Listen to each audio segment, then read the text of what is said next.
আল্লাহ আমাকে বানিয়েছে ছোট করে, এই পৃথিবীর সব মানুষরাই বড়। বজলু হাওলাদার, তার উচ্চতা মাত্র 2.5 ফিট, বয়স 55 বছর। তিনি এতগুলো বছর কাটিয়েছেন নিজেকে বুঝে, নিজেকে মানিয়ে নিয়ে। তিনি বলেছেন, আল্লাহ যেভাবে বানিয়েছে সেভাবেই তো থাকতে হবে, এর বাইরে আমার তো কোনো উপায় নাই। এই দুনিয়াতে অনেকে অনেক কাজ করে, কেউ রিক্সা চালায়, কেউ অটো চালায়, কেউ বা মাঠে কাজ করে, আবার কেউ বা গরু ছাগল বাঁধে। কিন্তু বজলুর ভাই এসব কিছুই পারেন না, তার শরীর তাকে সেই সুযোগ দেয়নি। তিনি আরো বলেন, আমি হিসাব বুঝি না, দুনিয়া কিভাবে চলে আমি শুধু দেখি, আমি কিভাবে চলি, আমি সবার থেকে আলাদা।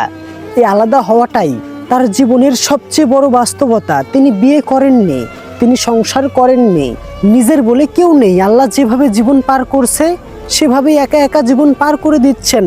একটা সময় স্কুলেও গিয়েছেন, ছোটখাটো কাজও করেছেন, দোকানে গিয়েছেন, এখানে ওখানে চেষ্টা করেছেন, কিন্তু শরীর বেশি দিন সঙ্গ দেয়নি।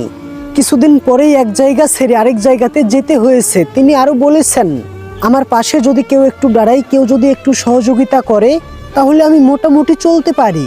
আমি খুব বেশি চাই না, আমি শুধু চাই দুবেলা একটু খেতে।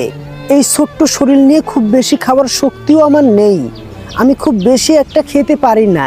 তিনি আরো বলেন, আল্লাহ আমাকে যেভাবে বানিয়েছে সেভাবেই আমি ভালোই আছি। আল্লাহর ওপরে আমার কোনো অভিযোগ নাই। আমি যেভাবেই চলি না কেন, আমি যেভাবেই খাই না কেন, আমার যতই কষ্ট হোক না কেন, কিন্তু মানুষ যদি একটু পাশে এসে দাঁড়ায়, একটু সহযোগিতা করে, তাহলে এই ছোট্ট মানুষটা আরো কিছুদিন মানুষের মাঝে বেঁচে থাকতে পারবে। এইটা কোনো গল্প বা নাটক না, এইটা কোনো বানানো কথা না, এটা সবুজ হাওলাদারের প্রতিদিনের জীবন। একজন মানুষের নীরব সংগ্রাম, যে কিছুর দাবি করে না, শুধু বলে মোটামুটি একটু খাইতে পারলেই আমি সুন্দরভাবে জীবনযাপন করতে পারবো। মানুষ হয়ে মানুষের পাশে দাঁড়ানোই সবচেয়ে বড় মানবিকতা।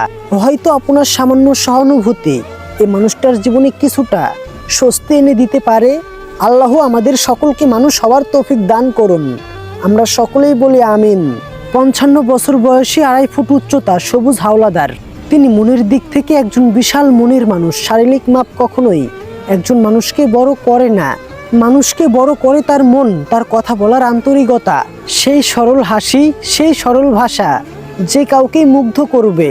তিনি কোনো অভিযোগ করে না, শুধু জীবনকে মেনে নিয়ে নীরবভাবে বেঁচে থাকার চেষ্টা করে। বজলু হাওলাদারের অবস্থা খুবই নির্মম। রিজিকের মালিক মহান আল্লাহ তাআলা, আল্লাহ তাআলা যেন তার রিজিকটা তার কাছে পৌঁছে দেয়, আমরা সে দোয়াই কামনা করি।